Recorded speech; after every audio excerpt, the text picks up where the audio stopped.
Hello, my name is Matthew Breier. This summer, I worked with Dr. Barnes. The title of my poster is The 1918 Influenza Pandemic in Philadelphia's African American and Immigrant Neighborhoods.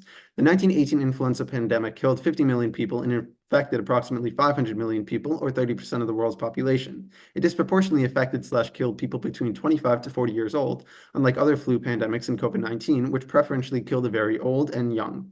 Philadelphia was hit harder than most U.S. cities, with an estimated death toll of 20,000, including an estimated 12,000 people in 1 month.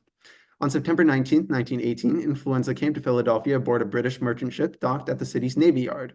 Within days, 600 sailors became ill. Because of the rapid death rate, cemeteries could not keep up. The dead were piled in sheds and on open ground. The streets of Philadelphia's poorer sections were described as reeking with the smell of putrefying corpses, and deaths there may not have been systematically reported. The unusual age distribution of influenza deaths had led scholars to assume that it was an equal opportunity killer. This assumption, however, has not been fully evaluated in past studies.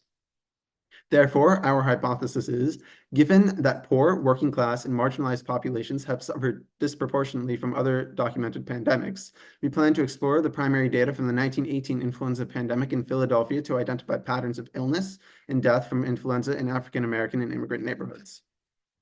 To study this, our team created a database of Philadelphia residents who died from influenza in 1918 and 1919 and analyzed the demographic data for qualitative patterns.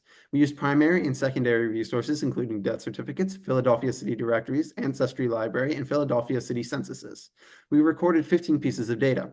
We created a second database to assess the population composition of Philadelphia's 48 wards regarding race and nation of birth.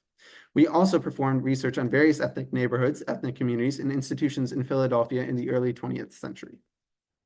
The demographic data of this sample of 2,409 people who died of influenza in 1918 to 1919, approximately 12% of the total number who died, from the 48 wards of Philadelphia was as follows. Age, 29.6, plus or minus 17.3 years. Range, 0 to 98 years. 56.7% male, 43.3% female, and race, 90% white, 8.3% African American, 0.2% Asian, and 0.3% Latino. The greatest numbers of deaths occurred in October 1918, 70%. There was no obvious geographical pattern in the influenza mortality rates within the city, with the outlier being Ward 38. In examining the mortality percentages, there was a suggestion that immigrant and African American residents had higher death rates than native-born residents. In summary, the Philadelphia population that died of influenza is consistent with worldwide findings that many of the victims were young and male, and the death rate followed an episodic pattern. This sample suggests that African Americans and immigrant populations were more adversely affected by influenza than their white native-born counterparts. Their death rates were higher. This finding, in addition to the war disparities, requires further and more extensive study. Thank you.